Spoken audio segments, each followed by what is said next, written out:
the Bollweg. How's it, everyone? You are with the Bollweg, and we are going to be drawing the absolute basics of your still life drawing today. So now, the last video I made, someone mentioned that it was a bit too complex for the more beginner learners, so we're going to absolutely fundamental basics of how to draw a cup. Now, I'm going to draw the cup out a little bit first, and then I'm going to break down the very simple measurement tools and rules that I've used to draw the cup according to observation. So they're getting in the base a little bit, the curve for the base, the angles of the slopes going up the top. Now I've got the measurements in for the top circle of the cup. It's all rather basic, but the question is, how did I figure out that angle of the slope just from observation? These little things, they have tricks to them as with regards to finding them out quickly and measuring them accurately. And the other thing is a matter of ratios. How do I know that the width of the cup from my angle is that wide, and the top and the bottom? How do I know the width of these circles? This video will be addressing those very simple questions. So the first thing I want to do is take your pen or your pencil or chopstick or whatever you're using for measurements and grasp it firmly in your dominant hand. In this case, it's my right hand. And the important thing is how to hold your arm. You need to have your arm out straight and locked solid.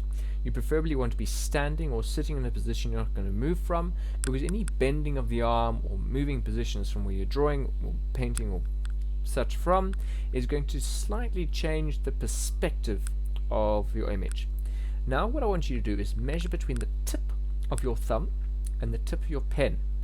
And now you see what I'm doing here is I'm measuring the top circle of the cup, and I've moved the tip of my pen on the left side of the top circle, and the tip of my thumb is over the right side of the top circle.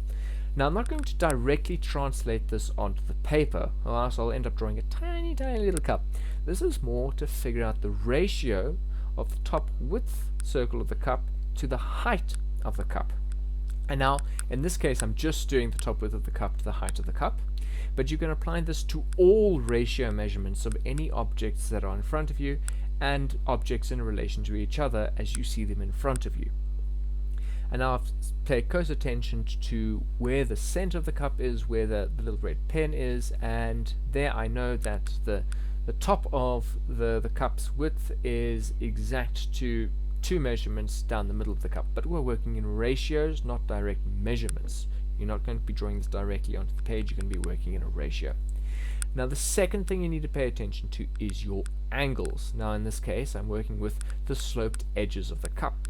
So you'll take your arm, you lock it out, and you lock your hand and such, and you're going to just run along that particular angle, and you're going to translate that to the page. Now you don't just have to apply this to measuring the edges of cups, you can also measure these angles in the relation of different objects to each other when you're finding, say, if there was another cup next to this cup and you want to find out where the top of that cup is to the bottom of another cup. Anyway, so that is just your basic still life drawing rules, which I've applied to the drawing of this very simple cup. I hope you enjoyed this.